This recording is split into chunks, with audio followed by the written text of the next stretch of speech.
fresh every Tuesday for MSPs around the world. This is Paul Green's MSP Marketing Podcast. Hello and welcome back to another podcast. Here's what we got coming up for you this week. We've now got 6 monthly revenue streams that MSPs can sell. We're also going to be talking about marketing funnels. In fact, I'm going to explain what a marketing funnel is and tell you what your MSP's marketing funnel really should look like. Plus, I'll be offering you a free book, a chance for you to get a copy of my book on MSP marketing, and we've got a book suggestion from a productivity expert who's helping thousands of business owners around the world to get more done.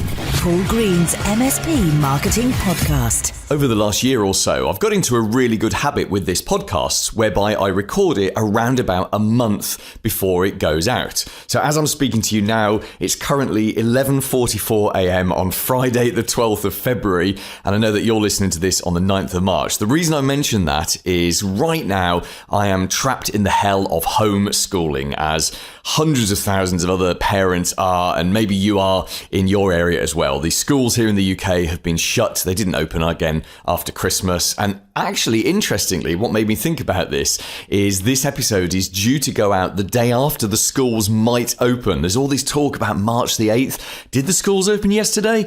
Who knows? I'll have to wait a month to find out. Anyway, so I'm trapped in this hell of homeschooling. I'm a sole parent. There's just me in the house and my lovely 10-year-old daughter, Tilda. And when we did lockdown last year, the first lockdown, and we ended up doing, about 4 or 5 months of homeschooling, that was kind of different to how it is now because it was a new experience for both of us. So I was probably a better parent, paid more attention, did a bit more work, and she was certainly had a better attitude towards it. But this time it's been a little bit different. Her attitude has been a bit crappy, if I'm honest. And I can say this knowing that she can't hear me right now. The Zoom calls are killing her. And let's be honest, they kill us all. But this lockdown has not been an easy one for her. And she's just not been motivated to do her schoolwork, which is really unusual for her. She's actually a great student. She does really well at school. She loves school. She always gets really glowing reports from her teachers. So I've been struggling over the last few weeks to make it interesting for her, to make it relevant. The actual schoolwork itself is good. It's just she's just not that motivated. And then a couple of weeks ago, I realised what was missing. When someone's got a job to do that they really don't want to do, and their motivation to do it isn't very high, let's make it a game. Let's gamify it. In fact, this process is called gamification. It's also known as gamification. Don't know why, but that's what some people call it. You take something that you don't want to do and you turn it into a game. Now, you can do this for you. You can do it for your staff. You can do it for your family as well. And we've turned work into a game of points. So each day she can give herself a point score for the 4 subjects that she has to do. Just doing what the teacher asks you to do, that gets you a 1. Pushing yourself a bit harder, that gets you 2 points. And if she really excels at something, like when something really grabs her attention and she'll go on and do a PowerPoint or do something else or film a video or something about it, then she gets 3 points. And if she can hit a certain point score by the end of the week, then we go out on a Friday afternoon. In fact, it's what I'll be doing after this recording. And we go out and we have a takeout coffee and a cake. And that's a real treat for her. And in fact, if she hits we added another level as well. If she hits a higher score, then I'll buy her something off her sort of wish list of things. So we've turned the whole thing into a game. And okay, it's a complicated game, but it's given her focus. It's given her the ability to say, right, I don't like geography. I'm not going to push myself on that because what's the point? But I love English and I love writing stories and I love doing this. And she's spending, a couple of days ago, she spent nearly 2 hours writing up a story and putting in illustrations and doing all sorts of stuff. Brilliant. Engagement, that's what we want. So you could do exactly the same thing for you and your staff. What's something that your techs don't like to do? Perhaps it's documentation. I was talking to some of my clients this week about this very thing. Getting text to document properly is a major, major thing. And in fact, one of my MSPs that I work with, they had a major outage at one of their clients. And it was because when they'd done some work, I think it was around 6 years ago, they didn't document it properly. So they couldn't trace and sort of track down the fault as efficiently and swiftly as they might have done otherwise. And that's kind of brought the issue to a front. And it strikes me that making it a game is the big thing. If tech execs don't like documenting, how can we make it a game? Because we can either use the carrot or the stick, can't we? And I always find that the carrot works so much better than the stick. Sticks have their moment. We all need a stick now and again, but carrots are the better long-term solution. How can we make it a game? How can we make it fun? What about for you? If you've got a job that just needs to be done that you don't like doing, what's that job? How can you turn it into a game? The more gamey we can make something, the better. A lot of the vendors are getting really good at this, and software as a service, when you sign up for new software and there's an onboarding process, often they're really, really good at getting you to try things. I mean, even something like a progress bar. If you can see a progress bar and you know that you're at 65% and you've only got a couple more steps to do, it makes it a game. The brain likes jobs to be completed, and it becomes a game. Let's complete the game. I once bought something called ClickFunnels, which is some software you can buy. And their onboarding, which you had to watch a number of videos and set up your account in a certain way, I got a t-shirt. They actually posted me a t-shirt from the States to the UK, and that was the reward. That was the game that we were playing. And there were some fun things along the way. So make a list of all the jobs that you and your staff hate doing, and then consider for each of them, how can we turn these into a game? What's a fun way of doing it? What's a great reward that could come at the end of it? You don't always have to give people money as a reward. Something as simple as, hey, I'm going to get you all a coffee or get a pizza in or something like that when we've done this. That can be a great way of gamifying something and making sure that it actually happens. Here's this week's clever idea. Now, you've probably heard people talking in the past about marketing funnels, saying that you need a marketing funnel. What is a marketing funnel? Let me explain it to you. At its simplest, a marketing funnel is simply the journey from someone being a suspect to being a client. So there's kind of a number of stages that they go through. A suspect is someone who's never heard of you. In fact, if you imagine someone right now looking at you with their arms folded in kind of cynical suspicion, they're suspicious of you. Who are you? I know nothing about you, therefore you're a potential threat. And that's what a suspect is. Now, we then want to take that suspect through the funnel to turn them into being a client. And the next stage of the funnel is turning them into a lead. So a lead is someone who's joined one of your audiences. So they might have joined your email list, as in you can send emails to them, or they might have connected to you on LinkedIn, or maybe be following you on YouTube, or listening to your podcast, or whatever. So a lead is someone who's in one of your audiences. Now, the next step is when they become a prospect. Now, prospect is where you're starting to have a one-to-one conversation with them. So if you're talking to someone and doing quotes or proposals, and it's a one-on-one conversation, that's a prospect. You can have hundreds and maybe even thousands of leads. In fact, you probably should have hundreds, if not thousands of leads, because that's a one-to-many conversation. You put out a piece of content, or you post on LinkedIn, or you send out an email, and that's quite an efficient way of communicating with hundreds or thousands of people, and that's what you do with your leads. But they become a prospect when you start having that one-on-one conversation with them. Now, from a prospect, the next stage they move on to is becoming an opportunity. So an opportunity is where they have either a want or a need, and they're ready to take action on it. So not all prospects turn into opportunities. Sometimes we have a conversation with someone and they're not the right fit, or we're not the right fit, or the timing's just not right, or whatever, and they kind of go back into the lead pool. But most of the prospects you speak to do become opportunities because they've got a want or a need, and critically, and this is the most critical thing, they are ready to take action. And of course, we all know what happens after an opportunity. They become a client and they are buying you a Porsche. Thank you very much.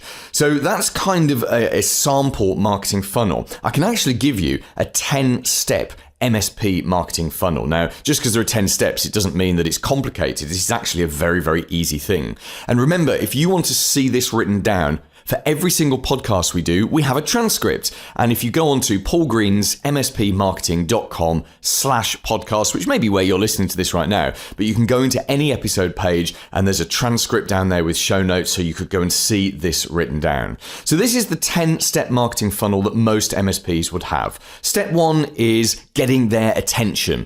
And that's simply it's about driving traffic, really. It's about putting yourself in front of your potential future clients. Step 2 is audience. Like I said, it's about getting them to connect to you on LinkedIn, or get them to join your email list, or join one of the other audiences that you might be running. And an audience is where people are listening to you. Now, the third step in your MSP's marketing funnel is building a relationship. And this is the one that can actually take years and years sometimes. This is where you're educating people and entertaining them at the same time. Edutainment, we like to call this. And you can turn this into a series of daily, weekly, and monthly tasks. So daily, you can post on social media.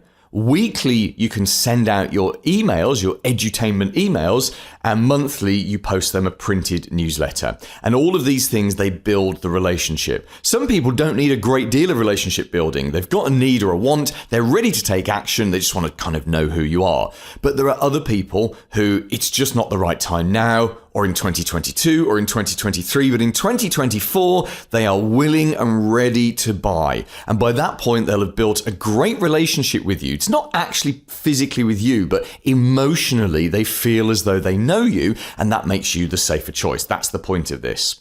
Now, step 4 is to target people. And for this, you would run a multi-step marketing campaign. If you want to hear more about this, go back a few weeks to the specials that I was running. I did some special podcast episodes at the beginning of January, I think it was, and we talked about multi-step marketing campaigns in those. Step number 5 in your funnel is to have a telephone person.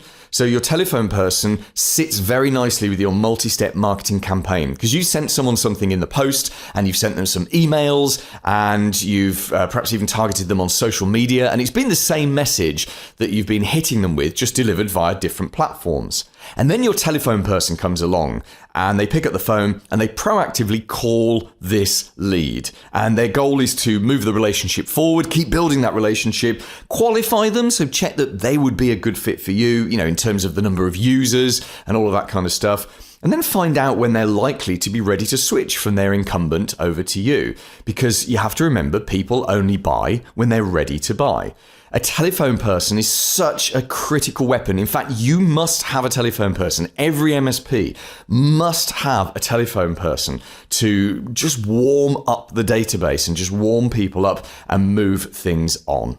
Step number 6 is the outcome for the telephone person. It's the thing that you most want them to do, and that's to book a 15-minute Zoom call with you. So whenever your telephone person calls up, this is why they don't need to know anything about tech or really that much about your business. Their entire goal is to just book 15-minute appointments with you. And it's on that 15-minute appointment that you make the magic happen. In fact, what you're looking to do is to move people onto step 7, which is a proper sales meeting. So this is the desired thing for most MSPs. Get me in a room with people who've got a want or a need, and 9 times out of 10, you get the business, don't you? Well, this is a process that just gets you more of those meetings. So step 7 is the proper sales meeting. Step 8 is the proposal. Step 9 is a scheduled follow-up. I'm a big fan of you setting a time to actually talk to someone rather than you being the person that's chasing them. You put it in their diary, you put it in your diary, and you follow it up with a letter and an email and a calendar invite to make sure that they attend. So we've got 9 steps there, all to take us up to sitting in front of the most perfect prospect and then turning them into a client. And that means that step 10 is when they've become a client, it's high fives all round. Well done, you got a new client. Now, this is a system. I love talking about marketing systems and putting it in place, but what I've just described there are the 10 steps of a marketing system. Go and implement this in the business, and this is how you can turn your MSP into a marketing machine. I've said many times, marketing is not an art. It really isn't. There's a small bit of luck in there. There's a small bit of getting the timing right, but it's a science. All you've got to do is put all the steps in, all the cogs of the machine, and then just keep turning the handle. You now have 10 cogs of the machine, and all you've got to do is go and implement them. Paul's blatant plug. I heard a rumour, and that rumour is that you might not yet have a copy of my book, even though it's completely free. I mean, we actually will physically post it to you and not even charge you postage, which sounds kind of insane, except you've just heard about marketing funnels, and I want to get you and me into step 3, which is where I can build a relationship with you. So I've written a book. It's called Updating Servers Doesn't Grow Your Business. It's about the basic marketing things that you need for your MSP. And as I say, we'll physically send a copy to you. So right, here's the deal. Anyone anywhere in the world who is an an MSP, can have a copy on PDF completely free. If you're in the UK or the USA, we will also ship that to you for free. So everyone gets the PDF and we send out the free printed copies if you're in the US or the UK. All you got to do is go onto Paul Green's mspmarketing.com, and there on the homepage, scroll down a bit, you'll find an image of the book. You just fill in your details there, and don't forget, if you are in the UK or the US, you need to give us your address so we can post that to you. Go and get your free copy right now at Paul Green's mspmarketing.com. The big interview. Hi there, I'm Paul Charnock. I'm the co-founder of Plexa. So we supply monthly recurring revenue streams that MSPs can sell. And we all love new monthly recurring revenue streams because it's the way to grow your net profit. You sell more to your existing clients, and it's always easier to sell more to existing clients. Now, Paul, when most MSPs think about adding new monthly recurring revenue streams, they think of things like email signatures or adding on security bolt-ons or something like that. But the monthly recurring revenue streams that you supply, they're a little bit different, aren't they? Our ethos is all about supporting MSPs with their business. So back in August last year, as you know, myself and Steve acquired MSP white label websites to bring under the Plexa wing sort of thing. And then when we sat down and looked at it, we got our heads together and said, right, so we bought MSP white label websites. What other streams can we give to MSPs to help them grow their profits and essentially sell in their business?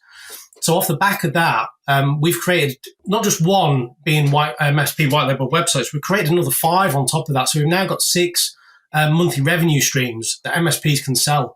And the weird thing is, even though these are actually marketing services, because I know, for example, you do things like SEO and you do branding and other stuff, and obviously we'll give your website address in a second so people can go and see exactly what's on offer. But even though these are marketing things, I've found over the years that many end clients, so clients of MSPs, ultimately think that MSPs do websites as well. Because I think the thinking is, well, it's a computer. You need a computer to build a website. Therefore, that must be something that you do. And I'm sure most MSPs have been approached at some point by a client saying, hey, would you guys build us a website? So what we're doing here is attempting to hook into a kind of a demand that's already there. Would you agree? Oh, yeah, definitely. I mean, and you hit the nail on the head there when, the amount of people in the MSP world that we've spoken to in the past that have said, yeah, we get people asking us for websites all the time because we sell, hosting services, for example. So if they're selling hosting, why aren't you selling websites? So it's a no-brainer that, we can now offer these services to MSPs to sell on. And the beauty of it is that, as we know at the moment, with the current climate, demand is high for the digital world. So more and more people are wanting websites. So when they're actually selling the websites to their end users, they've now got other services that they can pin onto selling a website. So for argument's sake, someone comes to us now and says, we want a website designing. We haven't got a logo. 9 times out of 10, you'll have to look for a logo designer or a graphic designer. The beauty with this now model is that the MSP can say to their end user, don't worry about that. We can actually do your logo as well at the same time as doing the website. And that's so convenient for the end client. And as we know, the more convenient you can make it for people, the easier it is for them to just go, yeah, go on then. You guys can just do that for me. So, Paul, I know that you work with MSPs all over the world. You've got clients in both the US and the UK. And the websites that you've set up, they're all monthly recurring revenue. So there's no great big lump sum at the beginning or anything like that. It's monthly recurring revenue forever. So as long as they want the website, they just pay the small fee for it every month. And I think I'm right in saying you've set up your operations so that the MSP never really loses control of their client. Is that correct? Yeah, absolutely. So we've got a really simple process with this that protects the client and us as well, and the end user. It's a really simple process where the MSP is approached by their end user for a website or one of our other services. What then happens is the MSP sends them a discovery questionnaire, and we've developed this questionnaire across all the different channels that we're offering that gets us the right information from that end user. Once they've filled out that questionnaire, the MSP will pass us that questionnaire. We will have a look at it to make sure that the question's been answered. There's enough information on there, and we will pose questions back to the MSP to maybe probe more answers out of them or different ways of thinking. After that, the MSP will set up a discovery call with their end user, which will be recorded. They will then go through that discovery questionnaire, make sure everything's in the right place. Once that video has been done and recorded, the MSP will send a copy of that to ourselves, and we will review it. We will then create a brief off the back of that for the MSP to pass to their end client, just to get the sign off that this is exactly what they're asking for, whether it be the design of the logo, the website, the copy for the blog. We'll make sure everything's signed off, and then we'll go away and build. And I think a website is such an elegant entry point for any MSP who wants to get into selling marketing services. And I know that you, Paul, have found something that I found when I used to run a marketing agency, which is if you sell someone a website, it naturally leads on to a conversation about buying, SEO, about refreshing their brand, about doing all sorts of other stuff. So I think it's a very smart way to get into it. Paul, where can we learn a little bit more about you and get in touch with you? Yes, certainly. You can head over to www.plexa.co.uk, where you will see Plexa, the main business on there, where we support MSPs. But further down there, you will see the 6 monthly recurring revenue streams that we're talking about today. Paul Green's MSP Marketing Podcast. This week's recommended book. I'm Barnaby Lashbrooke. I'm the founder of Time, etc. My recommended book is a book called Alchemy by Rory Sutherland, a advertising executive, and he's done a number of fascinating talks online. But he really bridges the gap between traditional advertising and marketing and psychology. And he has some really fascinating ideas about marketing and about how to get messages across to people. It might just help you narrow down into marketing and communicating in a way that really resonates with your clients. How to contribute to the show. I'll let you into a secret. I'm actually a very friendly guy, and I'd love to have a chat with you on email. It's the real me on email. If you want to talk about anything that's been in this podcast, anything at all, ask me a question, just drop me an email. My email address is hello@paulgreensmspmarketing.com. Go on, drop me an email. Coming up next week. Businesses tend to focus more on growth than we do on retaining our existing customer base. That's Andrew Wallace from Smileback. Now, MSPs benefit massively from something called inertia loyalty.